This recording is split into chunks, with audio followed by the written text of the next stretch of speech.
Hi students, have a nice day. In this section we are going to discuss about a new chapter, equilibrium.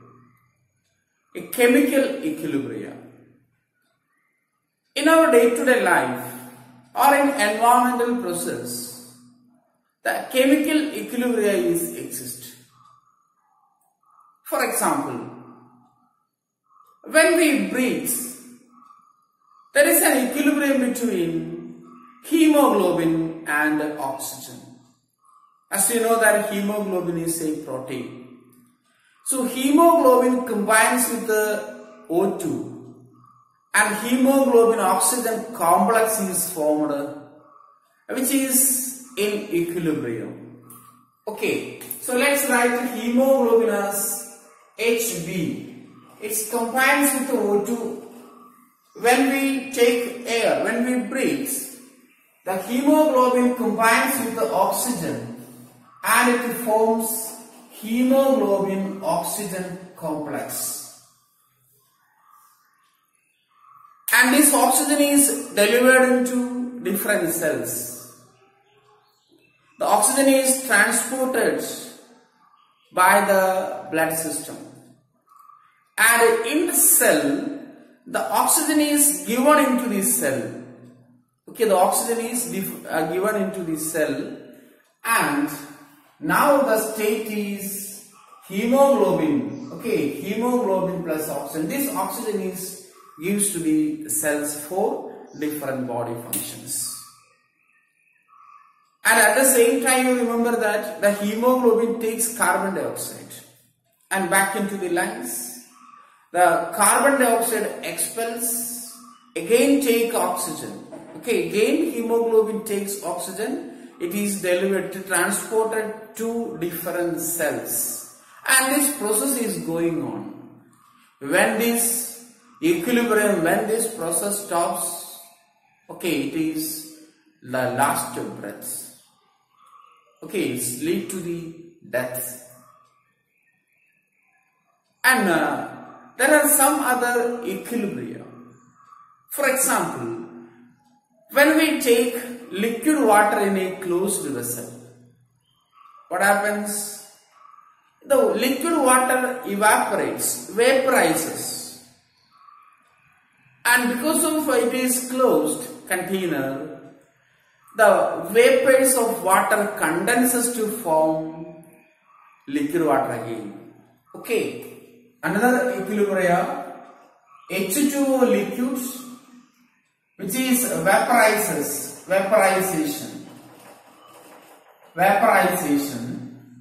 to H2O gas. From the surface of the liquids, the molecules are evaporated, the molecules are vaporizes. And because of it is a closed container, the vapors condenses. And the water vapors condenses into liquid water. Water vapors condenses into liquid water. So after some time, the process of vaporization and the condensation is at the same speed. That means the rate of vaporization becomes equal to rate of condensation. The speed of vaporization becomes equal to the speed of the condensation. And we can say that this stage is called equilibrium. An equilibrium state is established between a liquid water and gaseous water. Okay, so in many environmental process, in many biological process, the equilibria are very important. So in this chapter, we have to discuss about the different equilibrium, physical equilibrium, chemical equilibrium, ionic equilibrium, and different concepts about these equilibriums. What is a physical equilibrium? When an equilibrium is established in the phase transformation, phase transition. It is called a physical equilibrium. When the equilibrium is established between the chemical process, chemical reactions, the equilibrium is called a chemical equilibrium. And if in chemical process the equilibrium is established between the ions, the equilibrium established between the ions, that is called ionic equilibrium. Okay, so let's discuss one by one.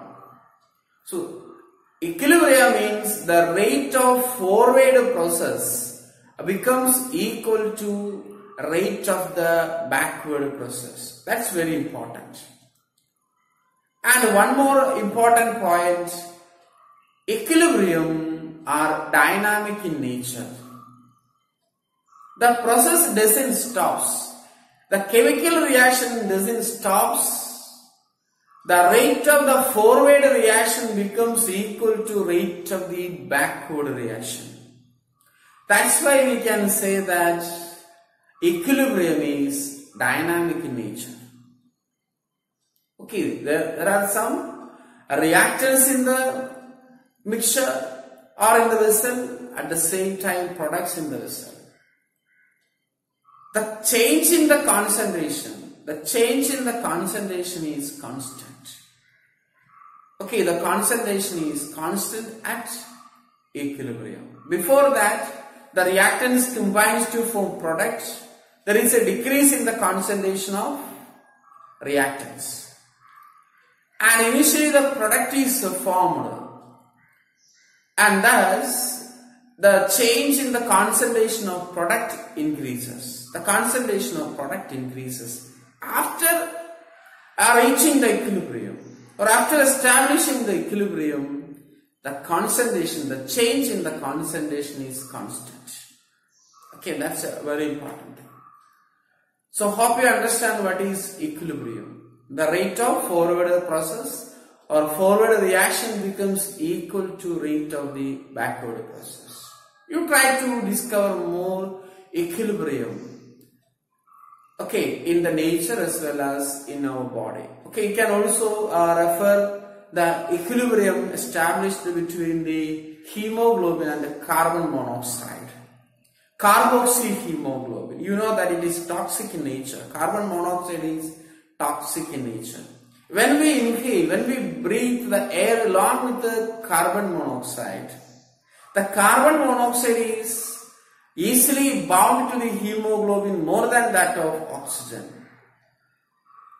And that's why the hemoglobin oxygen equilibrium lost. Hemoglobin carbon monoxide is exist. And finally it's lead to the death. Okay, that's a chemistry behind the inhalation of carbon monoxide. Yes, we move to the physical equilibrium. Okay, the important equilibrium, physical equilibrium. In physical equilibrium, the equilibrium is established between physical state of the substances. And there are 5 physical equilibrium. Okay, there are 5 physical equilibrium. The first is physical equilibrium.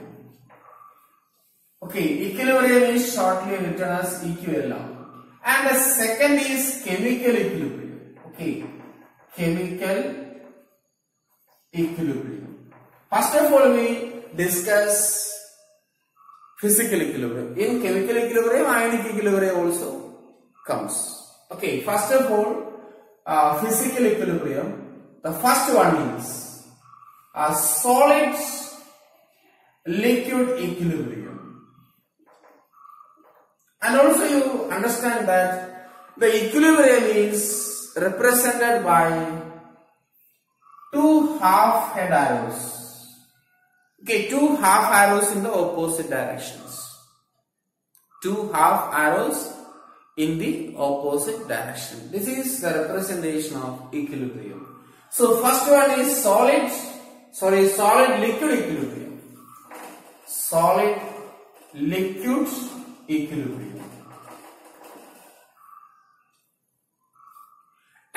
second one is liquid gas equilibrium. Liquid is make an equilibrium with the gaseous molecule. Liquid gas equilibrium. And the third one is solid gas equilibrium. Solid gas equilibrium. And the fourth one is solids in liquids. That's very important. Solids in liquids. Okay, solids in liquid equilibrium. And the fifth one is gas in liquids. Gas in liquids equilibrium. So these are the important physical equilibriums. Okay, these are the important physical equilibrium. Solid liquid, liquid gas, solid gas, solids in liquids, and gases in liquids. Okay, let's discuss one by one. The first one is solid liquid equilibrium. Okay, solid liquid equilibrium. When we take ice, okay, ice, that is H2O solid. It melts at a particular temperature, that is called a melting point. You know that 0 degrees Celsius or 273 Kelvin. And 1 barometer or 1 atm pressure, it is becomes water. So here H2O solid is melt into water, that is H2O liquids. At the same time, the liquid water condenses, it crystallizes into ice. And the temperature is 0 degrees Celsius or 273 Kelvin, or the pressure is 1 barometer pressure. It is approximately equal to 1 atm pressure. And remember that when we kept ice in an isolated system, okay, an isolated system, there is no change in the temperature at 0 degrees Celsius or 273 Kelvin, the rate of fusion, okay, fusion or melting, the rate of fusion becomes equal to rate of crystallization. Rate of fusions become equal to rate of crystallization. We can say that this is an example of a solid liquid equilibrium. And remember that the temperature factor is important in the case of solid liquid equilibrium. At a 1 barometer pressure or 1 atm pressure, the equilibrium is exists only in one temperature for a particular liquid or particular substance. You know that for water, the temperature is 0 degrees Celsius or 273 Kelvin. Okay, so that's about the solid liquid equilibrium. And the second one is liquid gas equilibrium. Okay, shortly written as EQLM, liquid gas equilibrium. Example, we take Br2 liquids, bromine liquids, and it is vaporizes into Br2 gas. And you know that bromine is in a brown liquid. It is we have to do it in the laboratory. You take bromine liquids in a vessel, in a conical flask, and the color of the liquid is brown liquids, brown color, and it vaporizes. Bromine vaporizes at room temperature. So the vapors are filled in the empty space or free space. Initially, the intensity of a bromine vapor is increases high because bromine is vaporizes. Okay, bromine vaporizes, vaporization. And the intensity of brown vapors is more. And after some time the intensity decreases. That means the brown gas bromine condenses into brown liquids. Again the brown color intensity in the gaseous phase increases, then decreases. After some time, the change in the intensity of brown color constant. That means, what it means? The rate of vaporization becomes equal to rate of condensation. Okay, rate of vaporization becomes rate of condensation. We can say that an equilibrium is established between liquid bromine and gaseous bromine. Are you clear? An equilibrium is established between the liquid bromine and gaseous bromine or bromine vapors. This we have to observe in the laboratory because of the brown nature of the bromine. Similarly, we can take H2O. H2O liquid vaporizes into H2O gas.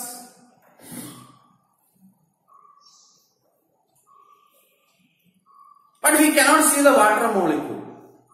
Okay, remember that we cannot see the water molecule. For that, we keep this water in a closed vessel. Okay, we kept this water in a closed vessel, a closed chamber, which contains or which is adapted with a manometer, a U-shaped manometer.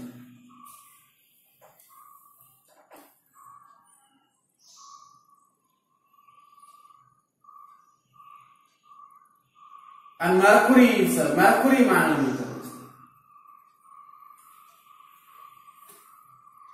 Initially the vaporization of water takes place. Okay, this is water. We kept in a china dish or in a vessel. Initially the vaporization is more, and that's why the level of mercury increases because of high pressure, high vapor pressure. And after some time the mercury level decreases, again increases, decreases. Then after a time interval or after some time, the change in the level of mercury is constant, stops. What it means? The rate of vaporization of water becomes equal to rate of condensation. The rate of vaporization of water becomes equal to rate of condensation. Okay, so in the case of bromine liquid, we have to see the vaporization and the condensation by the intensity change of brown color. But in water molecule, we cannot see water molecule because it is colorless. And we understand there is an equilibrium by keeping the water in a closed vessel and is adapted with a mercury nanometer. Okay, so that's about the liquid gas equilibrium. Okay, liquid gas equilibrium. Hope you understand these two, solid liquid equilibrium and the liquid gas equilibrium. Then we move to solid gas equilibrium. Solid gas equilibrium. For example, iodine vapors. Iodine which kept in a closed container. Iodine. So the third one is solid gas equilibrium. Solid gas equilibrium.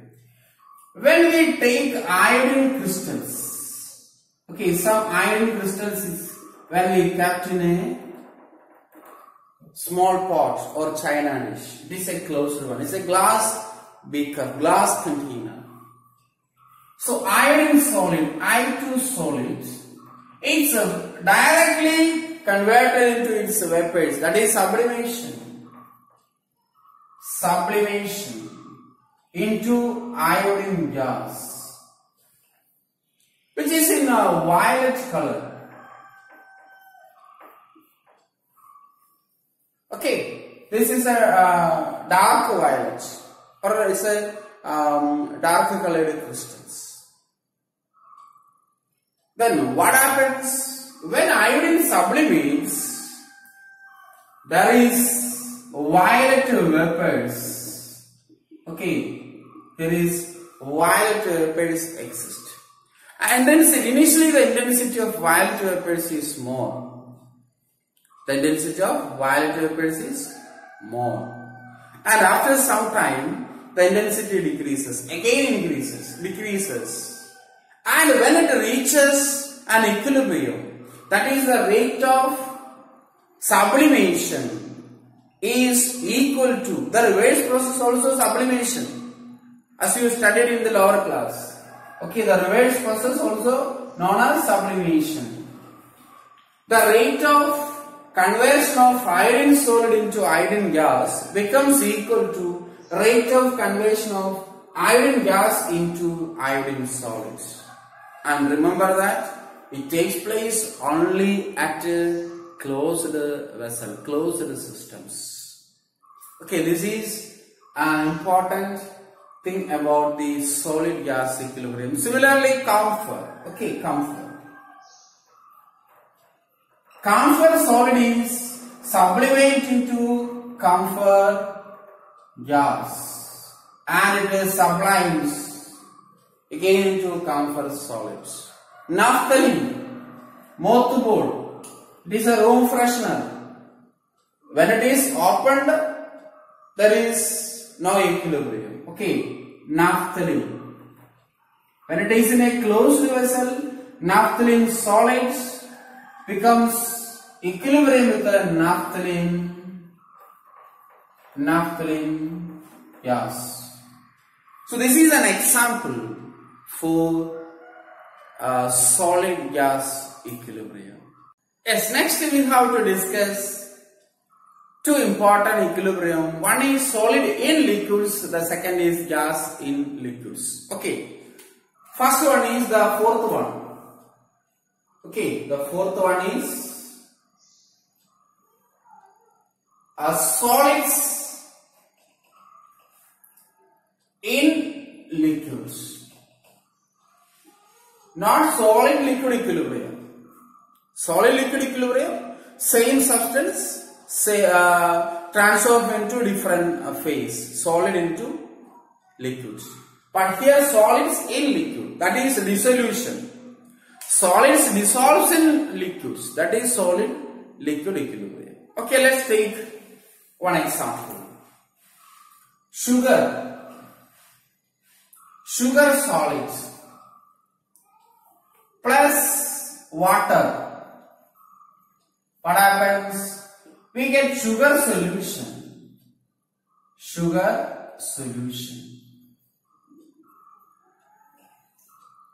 We take a glass of a tumbler of water or a beaker of water and we add small quantities of sugar. Okay, small quantities of sugar and stir it. What happens? The sugar added is dissolved. Again we add a small quantity. It is dissolved. At a particular stage, the dissolution stops. No more substance is dissolved in the solution. And we can say that it is a saturated state, saturated solution.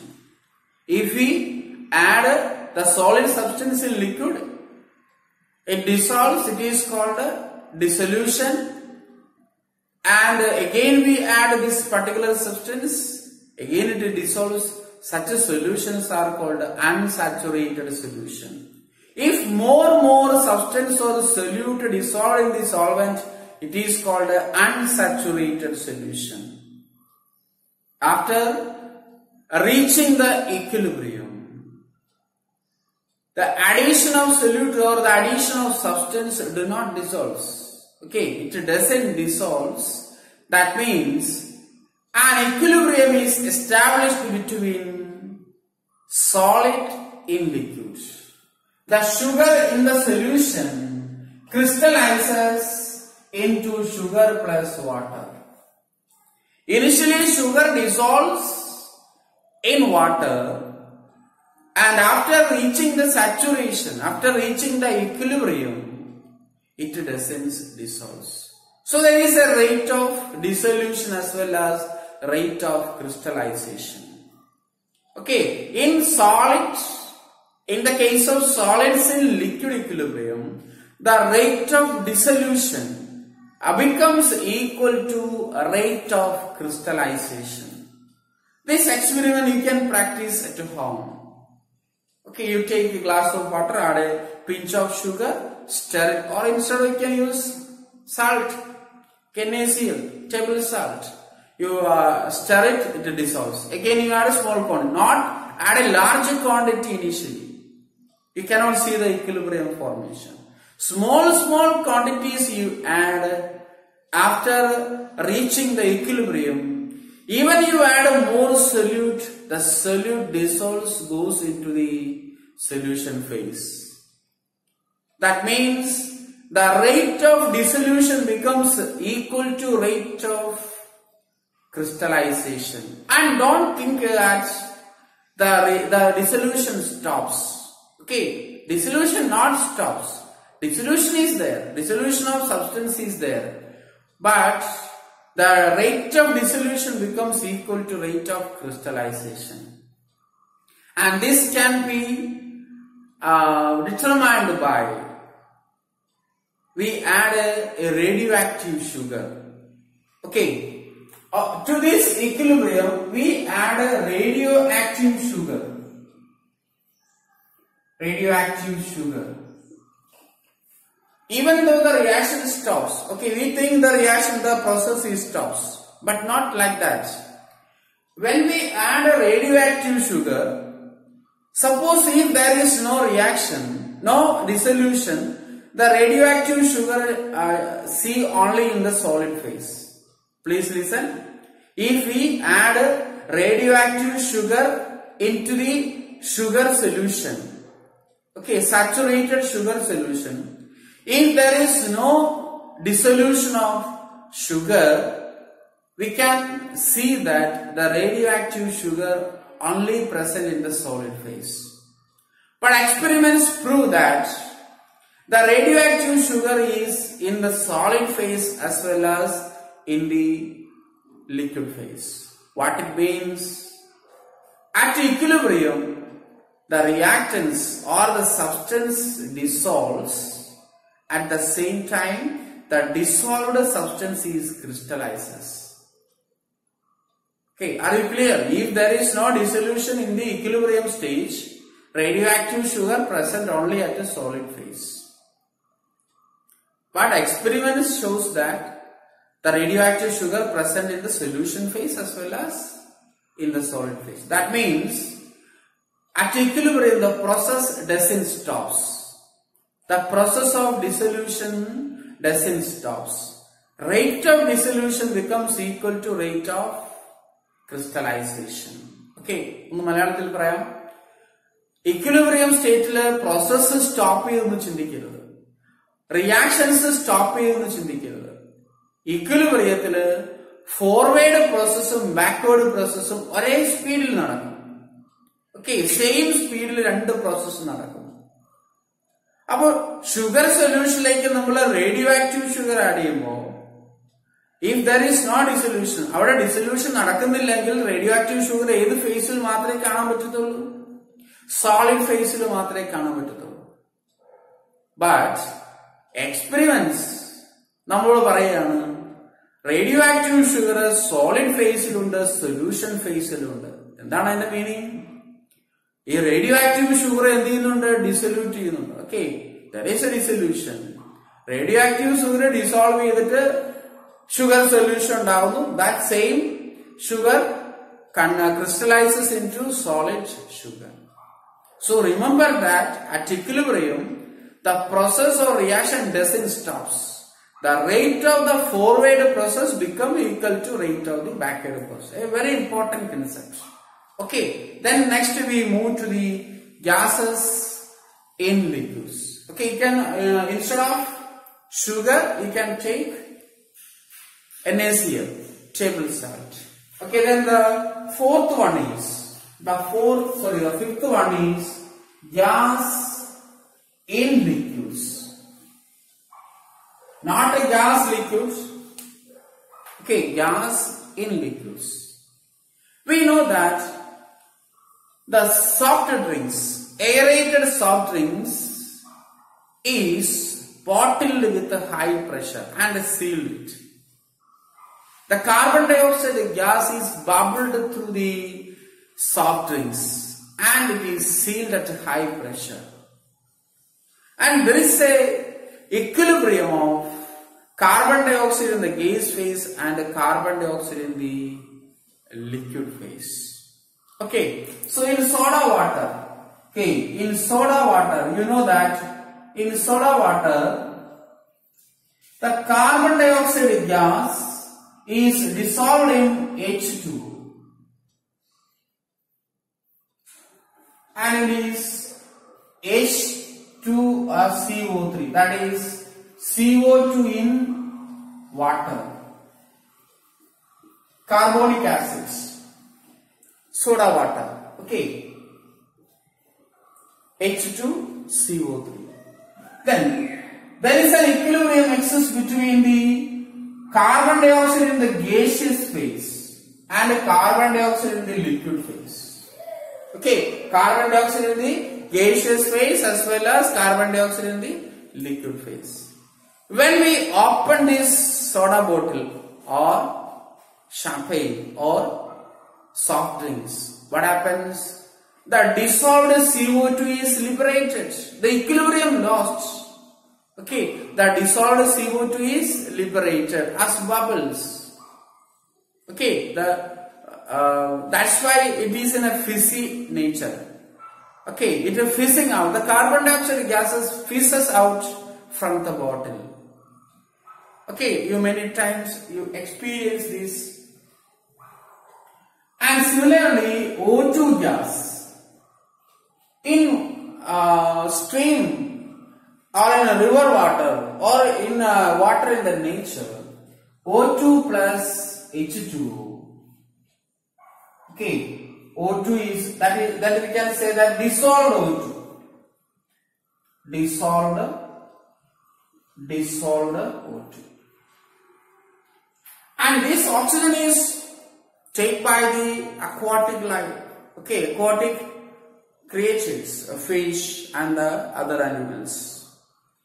And when an equilibrium is established, we can say that the O2 gas is equilibrium with the dissolved oxygen. Okay, when we heat it, what happens? The dissolved oxygen liberates. And you understand that? I think you studied in biology, aquatic life sustain in the cold water than the hot water. When the water becomes hotter, what happens? The dissolved oxygen liberates. Lack of oxygen in the water. And it affects the aquatic life, marine life. Okay, so aquatic life is maintained, sustained in the cold water than the hot water. That's why the industry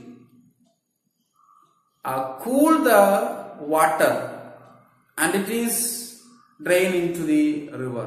When the hot water is drained into the river, what happens? It affects the aquatic life. So high temperature of water affects the aquatic or marine life. Okay, you understand that. So here, one law we have to study. Henry's law. Henry's law. Henry's law states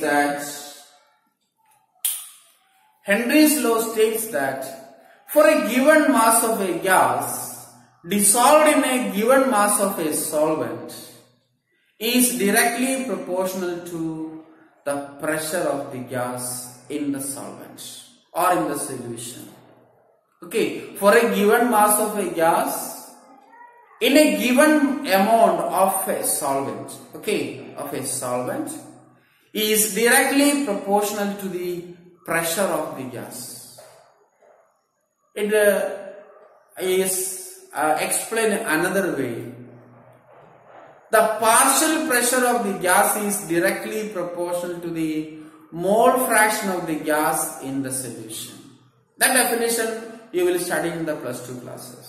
Now you understand that the pressure is directly proportional to the mass of the gas in a particular amount of solvent.